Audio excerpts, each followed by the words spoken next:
todos os caminhos levam a Deus. Só que ali é uma interrogação. Eu queria perguntar para vocês. Eu vou abrir esse espaço aqui para ouvir a opinião de vocês. Vocês acham que todos os caminhos levam a Deus? Quem tem uma opinião aí, quiser levantar a mão? Pode falar.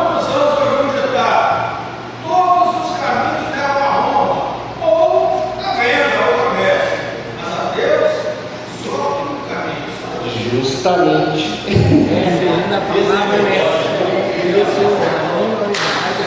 Oi? Jesus falou. Jesus falou que eu sou o caminho, a verdade e a vida. João 14:6. João Ricardo para João. Alguém tem mais alguma opinião aí? Quem acha que todos os caminhos levam a Deus?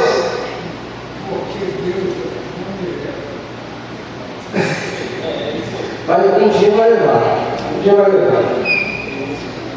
Olha que interessante. Todos os caminhos levam a Deus. É interessante que se a gente ouvir essa frase, todos os caminhos levam a Deus, soa bonito.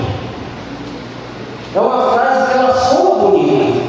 Todos os caminhos levam a Deus. Parece uma frase inofensiva. Se ouvindo assim, parece que é inofensiva. Muitos incrédulos até falam isso, né? Justamente. Não, todo caminho leva para Deus. Todos os caminhos levam a Deus. Tomem cuidado. Toma muito cuidado. Por qual motivo? Essa frase ela é enganosa. Essa frase foi criada, é uma frase moderna.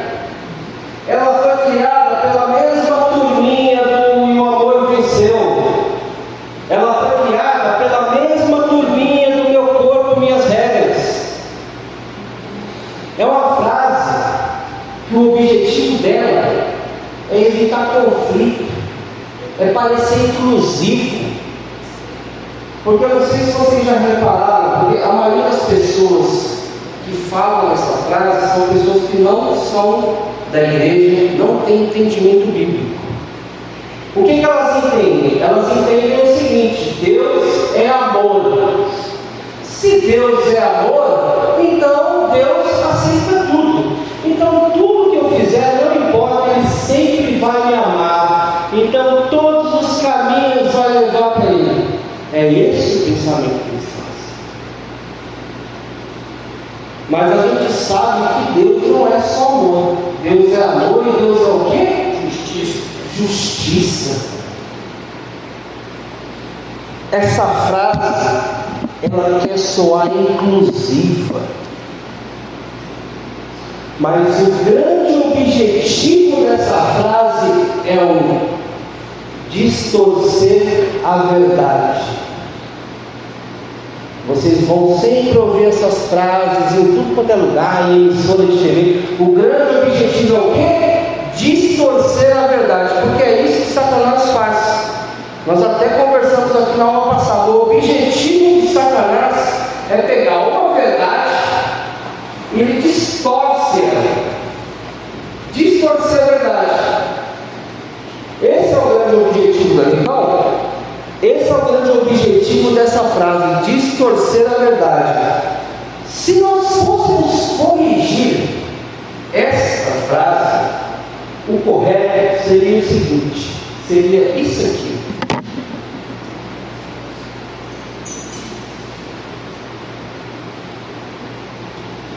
Essa frase está corretíssima. Todos os caminhos buscam um Deus. Talvez a gente não tenha entendido isso, mas o que acontece? O ser humano, por si só, ele foi criado para acreditar em alguma coisa.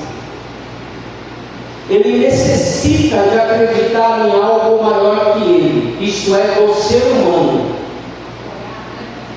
Independente do que for, ele tem alguma coisa. Você vê uma pessoa ali, ela sente uma velhinha para alguma coisa, tem outro que faz alguma coisa perto do mar. A pessoa, ela sente a necessidade extrema de acreditar em algo que seja maior que ela. Isso é do ser humano. Todos sentem a necessidade de buscar em Deus. É por isso que eu não acredito em ateu. Opinião minha. Por que eu não acredito em ateu? Vou dar um exemplo. Na verdade, se nós pegarmos o nome ateu, é um nome grego. Ateu é ateus. O a significa, é um sufixo, ele significa negação, não. E Deus significa Deus. Então o que ocorre? A palavra ateu significa sem Deus. E é interessante que quando você está em uma pessoa que é ateu, ela fala: não, eu não acredito em Deus, eu acredito na ciência, porque a ciência é assim, tudo bem. Então a ciência é o seu Deus. Acabou. Porque a pessoa, ela sente necessidade de acreditar em algo. Quando a gente pega a palavra, por exemplo, do grego, ateus, tudo vem do grego. Principalmente, toda a parte da Bíblia, do Novo Testamento, está em grego. Quando a gente pega a palavra ateus, significa não, sem. Deus significa Deus. Vou dar um exemplo. É por isso que existe a palavra amnésia. Amnésia é memória. Amnésia, sem memória. Anemia, sem sangue. Tudo vem do grego. É por isso que quando a gente pega a palavra Mateus, Deus é Deus. Mateus, dom de Deus. O que eu quero dizer? Então é por isso que eu não acredito em ateu. Porque todo mundo sente a necessidade de acreditar em algo. Por qual motivo que nós sentimos a necessidade de acreditar em algo? Simples. Porque o ser humano, ele foi criado em tripartite. Vocês podem levantar para mim? Posso usar vocês como exemplo? O que significa? Pode ficar aqui. Deus, pode ficar aqui. É uma simulação para vocês entenderem melhor. Deus pega o homem e ele divide em 3 partes: corpo, a alma e o espírito. E todas as partes necessitam ser alimentadas. Todas têm anseio. Não existe ninguém que não vá alimentar o corpo. Não existe ninguém que vá alimentar a alma. Não existe ninguém que vai alimentar o espírito. A pessoa tem que acreditar em algo maior que ela. E o que ocorre? Quando uma das partes sente um declínio, acontece algo ruim. Por exemplo, na parte do corpo, quando há um declínio, ele não é alimentado de forma correta. Não estou falando de alimento de comida. Ele sofre um declínio que a gente chama de depressão, depressia. Qual que é a depreciação do corpo? O sedentarismo. A pessoa, quando ela entra em depressão do corpo, ela fica sedentária, ela não sente mais vontade de levantar, de fazer uma caminhada, ela não sente, o corpo pesa. E da alma? A alma também, quando ela deprecia, ela entra em estado de tristeza,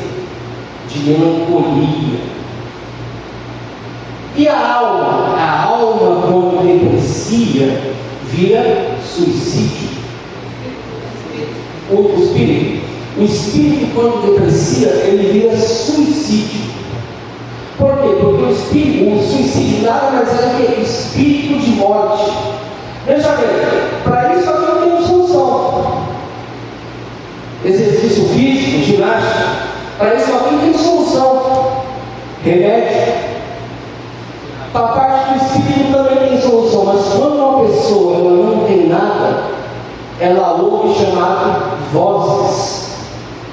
Quando uma pessoa está em extremo estado de suicídio, significa o quê? Que ela não aguenta mais as vozes na cabeça. São vozes dizendo para ela, vai e faça algo. É a depreciação da parte do espírito. Por isso que todo mundo sente a necessidade. Todo mundo tem a necessidade de buscar e preencher essas três partes. Isso é notório. E como que nós preenchemos essas partes aqui?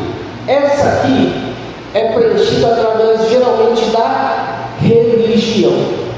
Pode sentar aqui.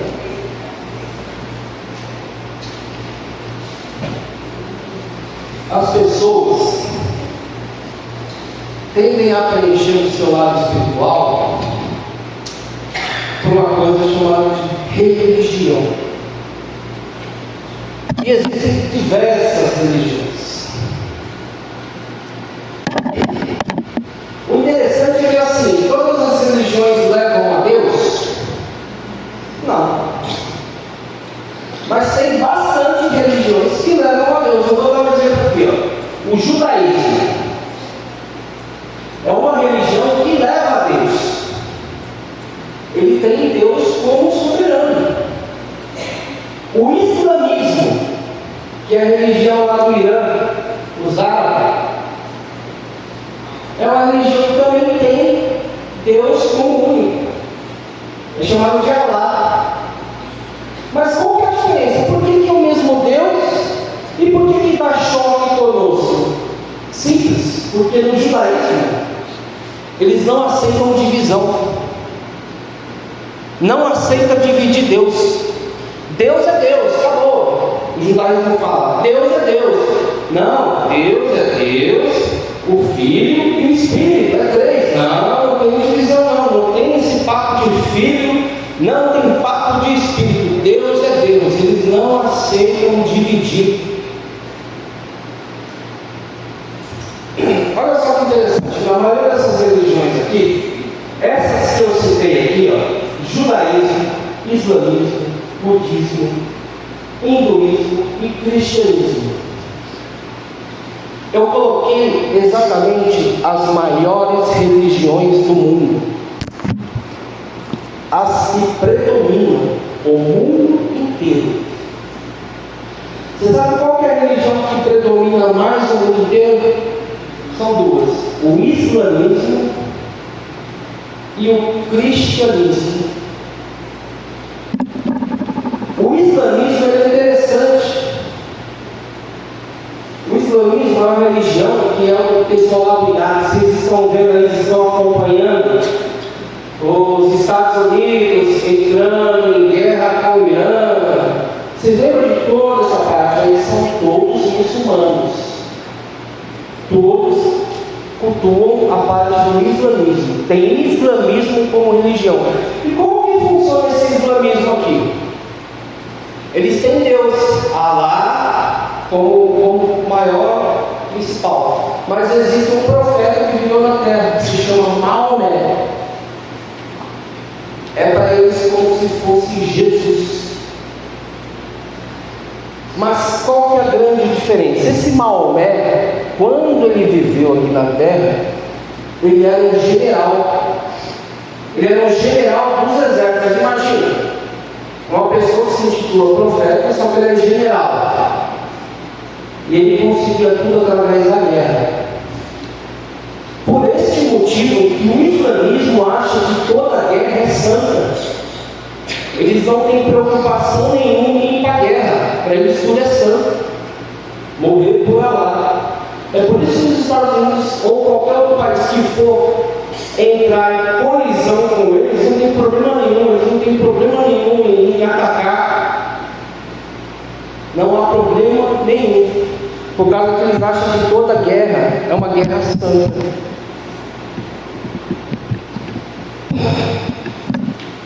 O hinduísmo, ele é uma religião que sobrevive somente na Índia, mas é uma das maiores que tem também. É uma religião que tem diversos tipos de deuses. É engraçado que eu estava assistindo um vídeo uma vez, quando você pega assim no Instagram, você vai assistindo, aí tinha um vídeo de uns indianos cozinhando, e eles cozinham de uma forma bem porca mesmo, eles cozinham, sabe? Só que é o seguinte, estava em volta, havia um monte de ratos. Eu falei, meu Deus, como que cozinha uma porquice dessa? Só que é o seguinte, lá você não pode matar o rato, porque lá rato é considerado um deus. Então, se existe um ambiente que está cheio de ratos, significa que aquele lugar é santificado. Lá uma vaca é Deus, um elefante é Deus. Existem 300 mil deuses na Índia.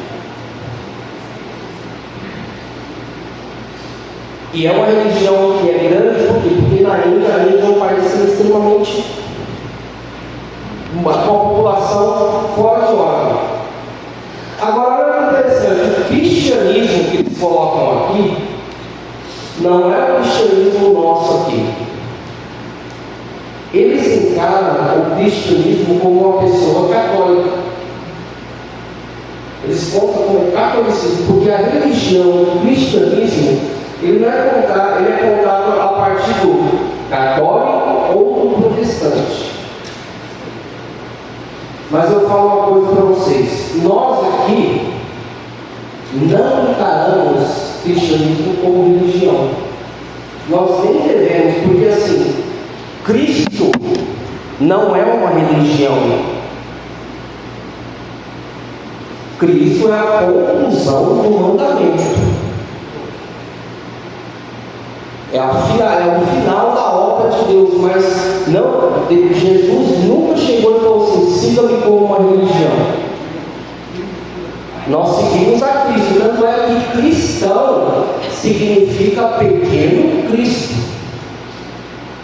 O nosso propósito aqui é imitar a Cristo, tentar imitar a Cristo e seguir o Evangelho. Entendeu? É bem diferente de religião. Eles colocam o cristianismo aqui. O cristianismo, sempre quando você vê, vai ser sempre referido à Igreja Católica, ao cristianismo do catolicismo. No caso, o cristianismo europeu, né, que veio do Brasil. Justamente, o apostólico romano. O nosso país, Brasil, ele foi um país que ele foi através do padre Anchieta catequizado. Então nós entendemos aquilo como verdade. Né? Para quem se lembra que o Brasil é um lugar que só tinha índios. Porém, era um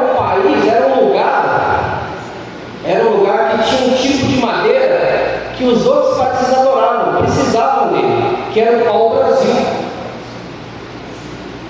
E o pau-brasil, engraçado que ele é uma madeira que por dentro ele é avermelhada. E ele lembra muito brasa.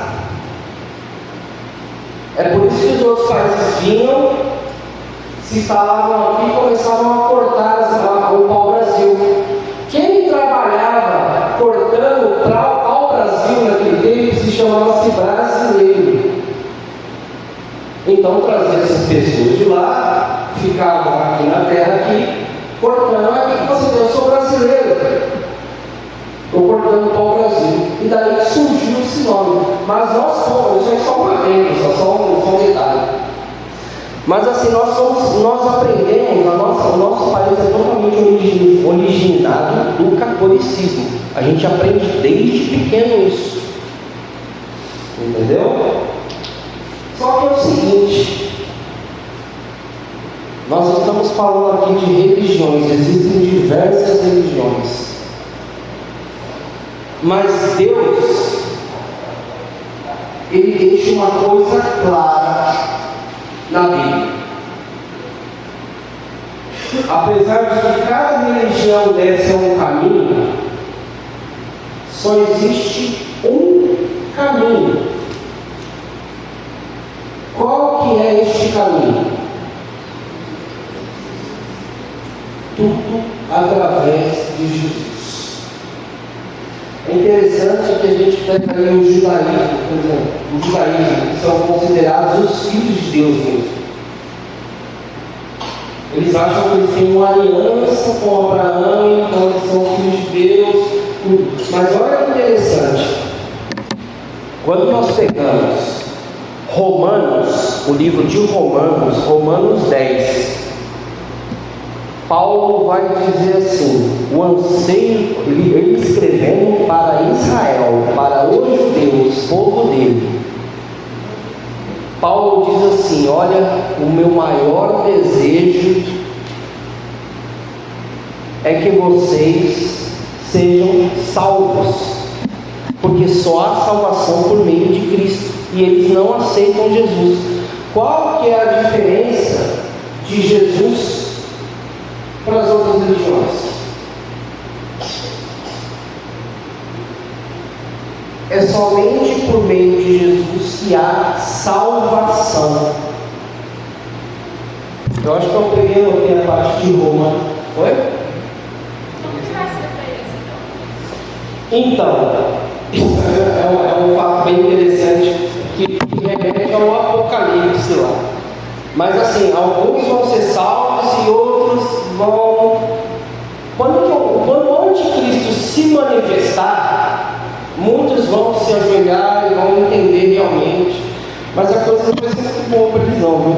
Porque eles acham que a aliança deles é com Abraão. Até hoje eles acham que a aliança deles é com Abraão. Aqui não sei se dá para enxergar, aqui ó. Aqui é uma porcentagem de como que é as religiões do mundo. Você pode ver aqui ó, sem religião tem 16%. O cristianismo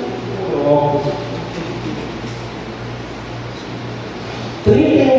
Lembrando que esse cristianismo aqui é o católico e o protestante. Tem o budismo, o islamismo, que é 27%. O islamismo é uma religião que está crescendo de forma desenfreada. Acabei de falar que não, eu vi um estudo lá que é a religião que mais cresceu nos últimos anos. É a religião que mais cresce nos últimos tempos. Aqui ó, é uma passagem de Romanos 10 que eu acabei de citar aqui ó. Paulo vai escrever o seguinte em Romanos 10: irmãos, aqui ele está se referindo ao povo de Israel. O bom desejo do meu coração e a oração a Deus por Israel é para a sua salvação, porque lhes dou testemunho de que tem zelo de Deus, mas não com entendimento, porquanto não conheceram a justiça de Deus e procurando estabelecer sua própria justiça, não se sujeitaram à justiça de Deus. E aqui ele diz o seguinte: que o fim da lei é Cristo, para a justiça de todo aquele que crê. Cristo, na verdade, é o cumprimento de toda a obra de Deus. É a finalidade. Só há salvação por meio dele. É por isso que em João 14, 6 tem essa seguinte frase: eu sou o caminho, a verdade e a vida. Ninguém vem ao Pai a não ser por mim. Por qual motivo que Jesus fala isso? Pela obra que ele fez, pelo sacrifício e pela obra que ele fez. E justamente por isso aqui, ó,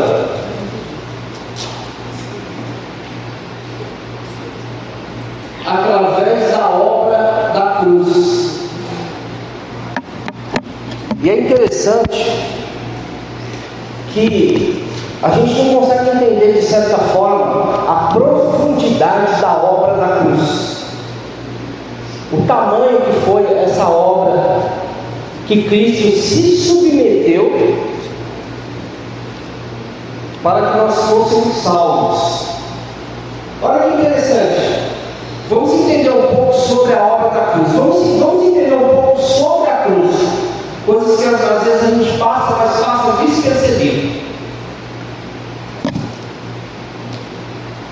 Quando a gente repara na cruz aqui, são duas linhas paralelas. São duas linhas. Por quê? Porque Deus trabalha sempre em dualismo. O dois para Deus tem muito significado. Deus sempre trabalha em dois. Sempre quando ele vai fazer uma obra, é ele mais um. Abraão, levanta, é eu e você, Deus e Abraão. Depois é Deus e Jacó. Depois é Deus e Isaac. Sempre é Deus e Moisés. Jesus, quando está sentado, e fala: vão e preguem o Evangelho. Vocês vão sempre de dois em dois. Ponha isso na cabeça. Sempre quando a obra de Cristo, de Deus, for ser feita, ela sempre será boa. Quando feita de dois. Sempre em dois. E Deus trabalha sempre com esse paralelo. Mas o que significa essas duas linhas que formam a cruz?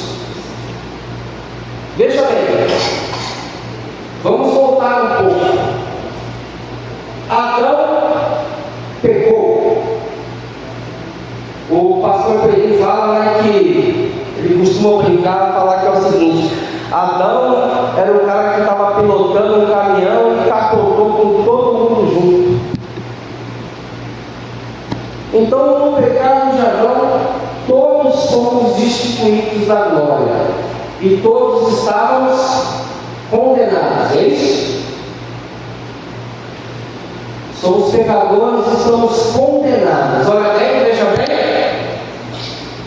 A cruz, duas linhas. Então, o juízo de Deus vem. O que significa essas duas linhas? Significa o amor de Deus e o juízo de Deus. Duas linhas, dois pontos. Todo mundo está condenado, ou seja, o juízo de Deus vem. É a linha lateral. Deus corta o acesso com a humanidade. Ninguém mais fala com ele. Todo mundo aqui está condenado. Passa-se uma linha. Esta é a linha que passou. Só que vem o que? O amor de Deus através de Cristo. E Cristo vem como uma linha que rompe. É o amor de Deus cortando o juízo. E o véu se rasga. Esse é o verdadeiro significado da cruz. A linha do juízo e a linha do amor. É por isso que primeiro é essa linha, juízo, depois é o amor.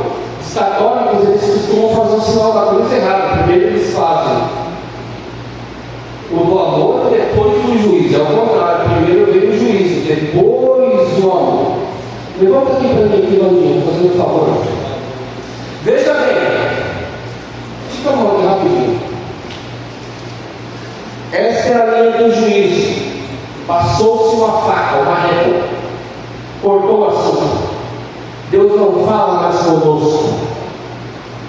Todos estão condenados. Jesus vem e faz a obra. É esse sinal. Mas olha que interessante. No mundo espiritual, sangue é a moeda. É por isso que em religiões de matriz africana, sempre quando vai fazer um sacrifício, utiliza sangue de animais. No mundo espiritual, o sangue é a moeda.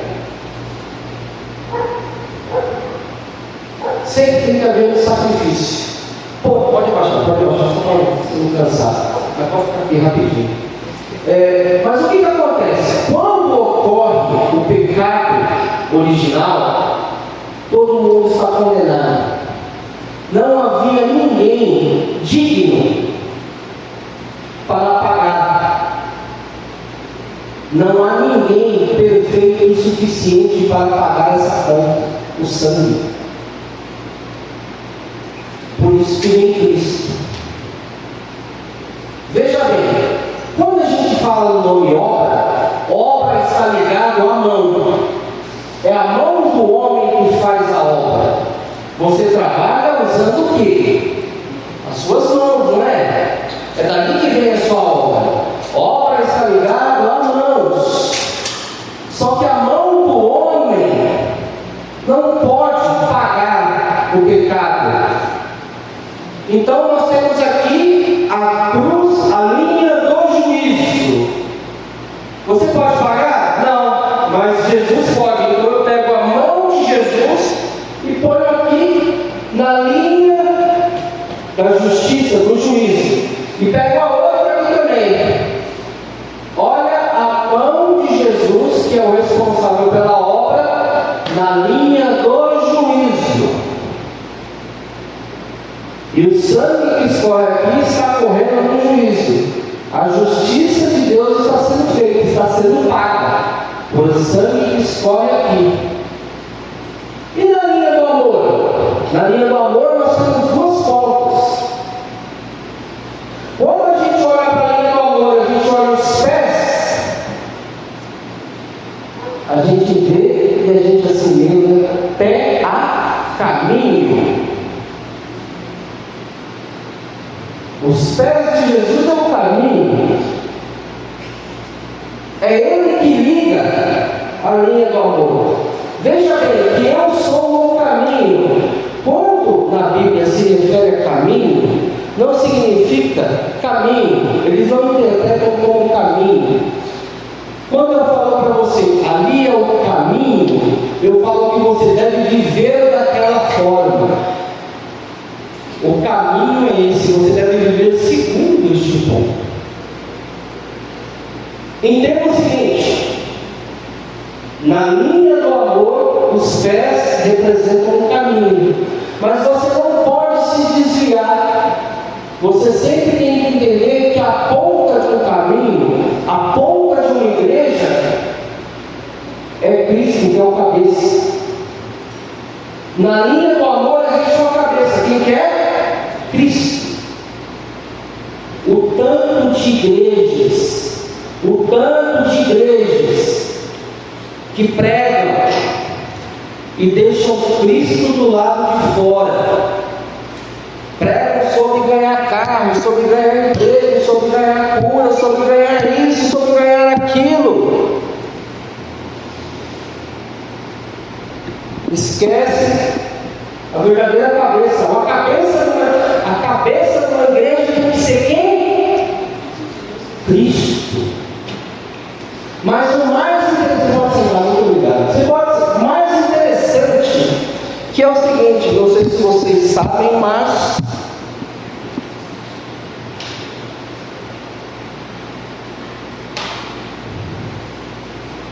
esse mundo já é maligno.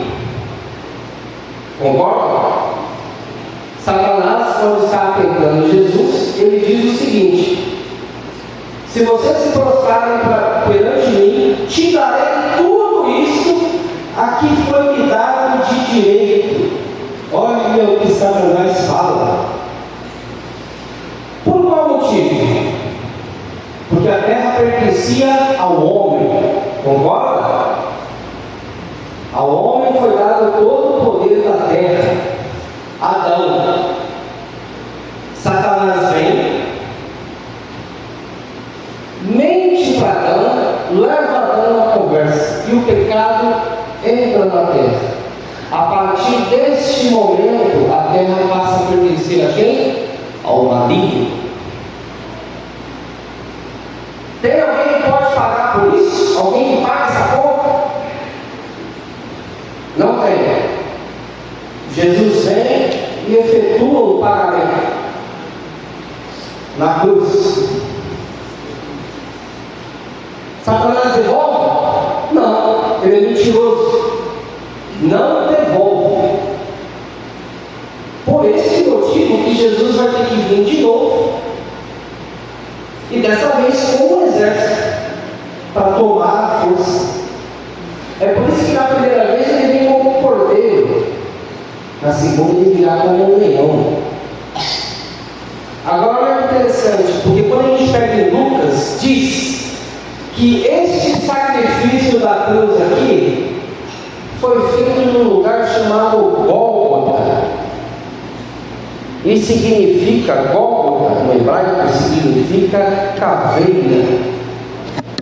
Então é uma cruz fincada em cima da cabeça de uma caveira. Se você reparar muito bem uma cruz, ela parece uma espada de ponta cabeça.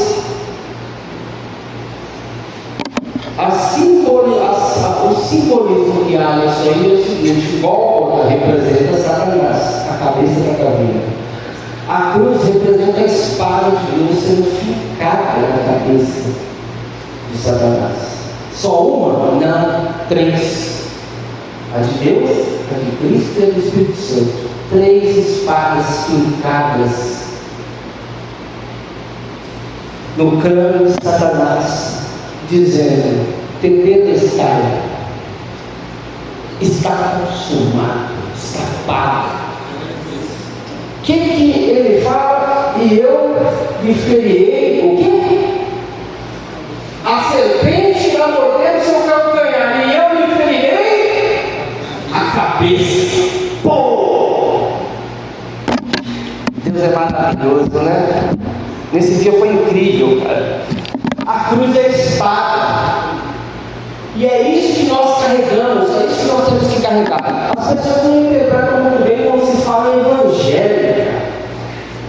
Veja bem, as pessoas entendem que às vezes o evangelho são livros e tudo, o evangelho de Cristo. Na verdade não, a palavra evangelho é uma palavra que já existe há muito tempo, antes de Jesus. A palavra evangelho vem do grego também. Significa o nome é euangelios. Significa boas novas, novidades.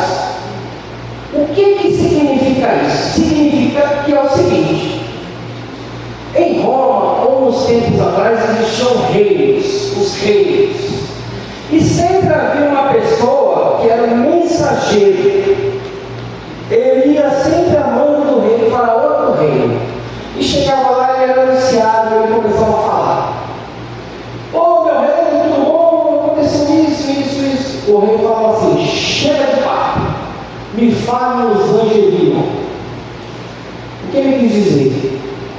Chega, você está cansado, me fala as novidades. O evangelion era sempre isso, era sempre as novidades, as boas novas. Então o rei pela manhã ele recebia o arauto do reino dele. Me conte o que tem para hoje. Senhor, os exércitos foram para tal lugar, a colheita, tal. E esse papo é muito. Chega, que papo chato, me fale o meu evangelinho. O evangelinho de hoje é que a sua filha já está pronta para casar, o casamento será assim. Não, isso sim. Evangelho significa novidades.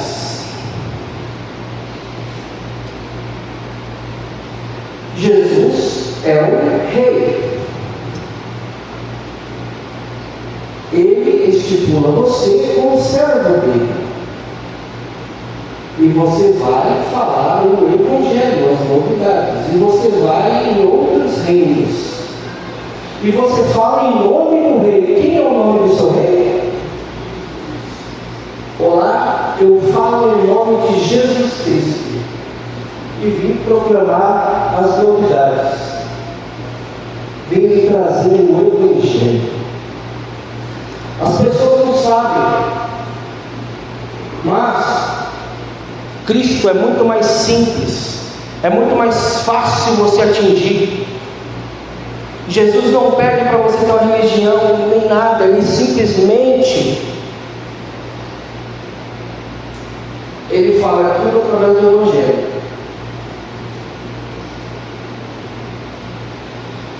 Outras religiões não conseguem entender isso. Qual que é o conceito das outras religiões?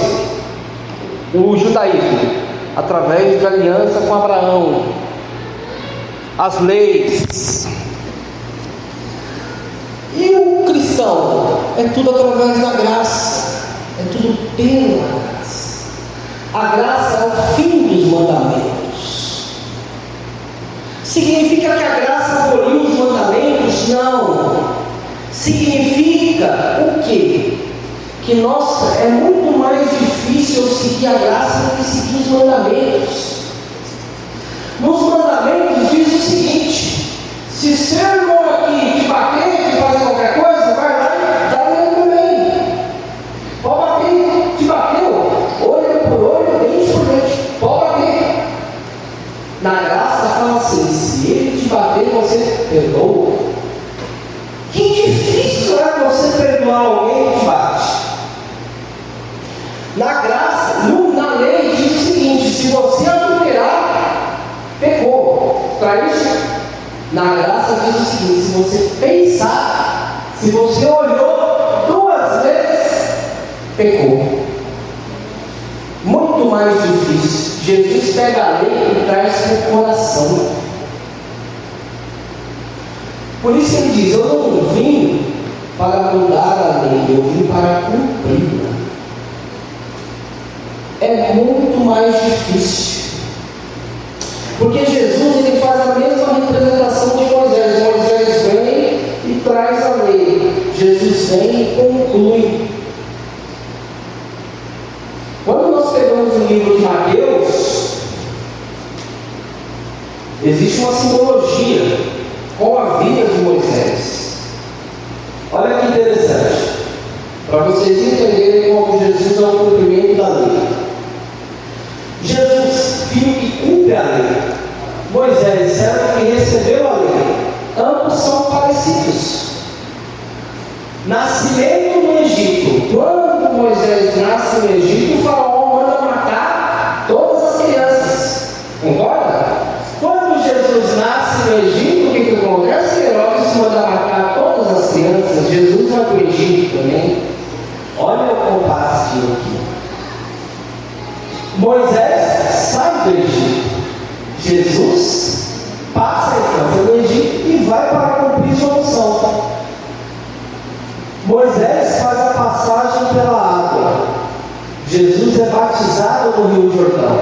Tudo feito para cumprir. Moisés vai para o deserto e uma prova. Quando ele assassina o hebreu lá, ele sai correndo fugido. Vai morar com o sogro dele. Monta uma empresa de ovelhas na Seara. Moisés vai para o deserto. Jesus também vai, passa 40 dias no deserto. Moisés sobe ao monte e traz os mandamentos. Jesus sobe e faz o sermão da montanha. Mateus 5 é o sermão da montanha, é o novo mandamento. É onde ele fala: não está escrito que se você fazer tal coisa, se você está escrito que não pode adulterar. Eu, porém, digo: se você desejar, já adulterou. Ele traz todas as leis para o coração. É por isso que eu falo: Cristo é o cumprimento da lei. Tudo vem através de Cristo. Não precisa de muito. O Rocha está aqui. O Rocha é prova viva do que eu falo agora. Para você falar sobre Cristo, não precisa você dar muitas voltas, não precisa você ler muito. Teve uma pregação aqui, que foi um domingo, que foi até o Rocha que deu essa pregação. Ele subiu, pediu para ler Romanos e falou: gente, eu não vou falar muito, eu não sei falar muito, eu só sei falar de Cristo, de Jesus Cristo. o que Cristo significa para mim. Não tem muito o que falar. O caminho, a solução e a direção é Cristo. Eu só sei falar sobre Cristo. E é isso. Ele fechou a Bíblia e desceu. Quando ele fechou a Bíblia e desceu, tinha 6 aqui, querendo aceitar Jesus na mesma hora. Derramado. 6, eu contei. Foi cirúrgico. Cristo é assim. Falar sobre Cristo é assim. Falar sobre o Evangelho é simples, é cirúrgico. Jesus te ama. Você não precisa de teologia, você não precisa de nada. Você precisa falar em nome do Rei e levar boas novas, que é o Evangelho.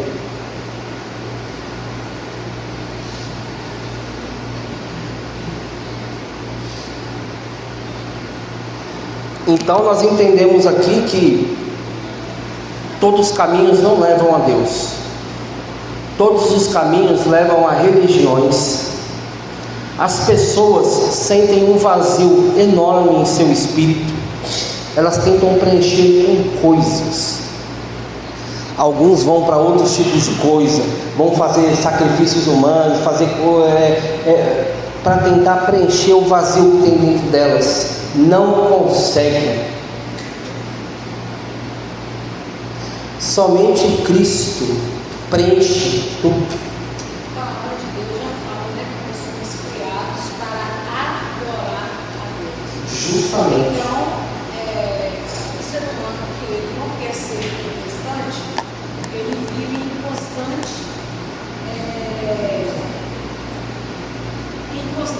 foco. Por quê? Ele tenta preencher esse vazio que está dentro dele, mas esse vazio ele só vai ser preenchido com a presença de Cristo. Porque na criação foi para isso que ele foi criado, para nada mais. Para nada mais, para preencher tudo isso que nós ansiamos hoje. E como eu falei, acho que foi na aula retrasada, colocando em Eclesiastes, que Deus colocou um anseio, uma pontinha de cor, que nada pode ser preenchido. As pessoas tendem a tentar preencher religiosidade com um monte de coisa, fazendo yoga, fazendo meditação, fazendo sacrifícios de farofa, de galinha, fazendo sacrifício de subir escada de joelho, mas vivem atribuladas. A única paz de espírito que você consegue é por meio de Jesus Cristo. Quando você se conecta, vem novamente para mim. Qual que é a dificuldade de você seguir o caminho de Cristo? Porque, vem para os dois aqui, só um minutinho, só para mostrar. Porque é muito mais difícil. Lembra que eu falei que existe corpo, alma e espírito? O grande problema das pessoas, as pessoas vão às religiões para saciar o corpo. Ou eu vou ali no negócio ali, ou eu preciso de ser mais bonito, eu preciso que aquela mulher se apaixone por mim, eu preciso de carro e dinheiro. O que eu preciso fazer? Traz uma galinha, uma farofa, traz muito de dinheiro, traz uma garrafa de escrevinho, vamos fazer um negócio aqui. Eu estou querendo alimentar essa parte do corpo. Cristo não, Cristo chega e fala assim, é muito mais difícil. Você quer me seguir? Nega a si mesmo, mata sua carne. Mata sua carne. Quem aqui consegue renunciar a carne? E há quem diga que ser cristão é mais fácil. E esses dois aqui se conectam. Eu quero a alma e o espírito conectado. Muito mais difícil. Só que responsável pelas nossas emoções. A alma reflete as emoções. Nós sentimos, que nós desejamos. Rodrigo, se você parar para analisar, a lei, ela se tornava fácil porque a lei, ela age muito na razão. No impulso, na razão. Cristo veio, né? Aí Cristo veio com a graça. A graça é o quê? É a misericórdia. A graça, ela te faz refletir. ela te faz pensar antes de você cometer os erros. Ela te faz você analisar se aquele erro, qual é a projeção do futuro que ele vai trazer para você. Justamente. Se ele te traz benefício ou ele te traz malefício. A lei não. A lei você não queria nem saber do negócio. Você matava e pronto, acabou. Aí você parava hoje, não. Você, poxa, não. Se eu matar, eu posso ser presa. Não, eu não vou ver minha família. Eu vou ter da cadeia, eu vou ter isso. Então, a lei, ela te faz refletir. A graça tem um fator interessante também, que é o quê? Quando você aceita Jesus, automaticamente, nesses três aqui, você ganha um novo amigo. É chamado de Espírito Santo. E o Espírito Santo é responsável por fazer isso tudo, te orientar. As pessoas não conseguem interpretar, mas o Espírito Santo é uma pessoa. É uma pessoa. Não entristeça o Espírito Santo. Mas como significa isso? Da onde que vem isso? Vem do judaísmo, da cultura judaica. Quando Deus vai fazer as novas coisas, Ele baseia tudo na cultura judaica. A cultura judaica diz o seguinte: Jesus é o noivo, nós como igreja somos a noiva. Numa cultura judaica, como que funcionava? O pai chegava e falava assim: ô meu filho, vem cá, você quer qual noiva? Aquela ali? Ela vai ser sua noiva? É a igreja, Jesus. Como que funciona? Funciona assim. Então o casamento estava certo. O pai ia, conversava, aceitava. E aí ela aceitou Jesus. Ela aceitou o noivo. Como que funcionava no judaísmo? Quando uma noiva aceitava o casamento, o noivo ia lá e levava um amigo, falava lá: vai lá meu amigo, e passa um tempo com ela, junto com ela. E o amigo do noivo ia morar com essa noiva. E ele passava lá um tempo ensinando para ela o que o noivo gosta. Olha, você vai casar, ele gosta disso, disso, disso. Esse amigo do noivo preparava a noiva. É por isso que Jesus fala: eu estou indo, mas deixo para vocês aqui um amigo, que é o Espírito Santo. O Espírito Santo, ele desce e prepara nós para a noiva. É por isso que acontece o seguinte: quando a gente elimina a carne, fica esses dois aqui. Existe um terceiro amigo, que é o Espírito Santo, que ele fica aqui.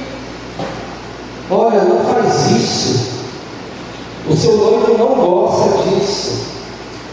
Ele começa a te orientar. Tudo que nós fazemos só por meio do Espírito Santo incomoda. Qual é o grande problema?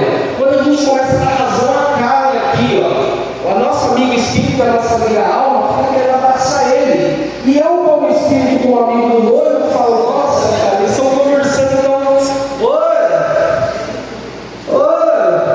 vira aquela palavra. Eu me ignorado, mas eu sou um gentleman. É assim que funciona. E você começa a chamar de se esfriar. E aí, por quê? Porque o Espírito Santo é um gentleman, ele não pode chegar e invadir. E muitas vezes vão chegar diversas pessoas. Ele vai fazer um monte de coisa. Ele não pode fazer nada, porque ele não tem legalidade. Ele não pode chegar. E é aí que vem um grupo de soldados treinado pelo golpe e fala assim: por que você não vai lá? Porque não dá, eu não tenho nada. Então eu preciso de alguém que interceda. Eu preciso de alguém que faça essa intercessão. Alguém tem que chegar de fora e orar por eles. Tem um monte de gente, um monte de demônios em volta deles ali. O Espírito Santo não pode mais atuar. Os anjos não podem mais atuar. Por quê? Porque ele não está aceitando. Ele não deu a palavra. Ele não liberou a palavra. Eu, como Espírito Santo, eu não posso agir. Eu preciso de uma legalidade, de um papel. Mas aí vem ele, dobra o joelho dele, no quarto dele, e ora e intercede por aquela pessoa. Eu na hora, opa, o papel aqui, eu tenho uma procuração. Todo mundo sai! A procuração aqui, eu vou e volto.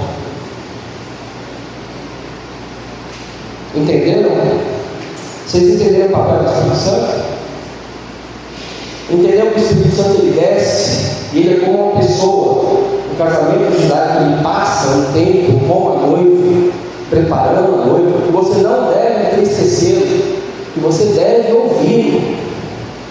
O objetivo do Espírito Santo é te preparar para o encontro com o seu noivo. Ele vai dizer: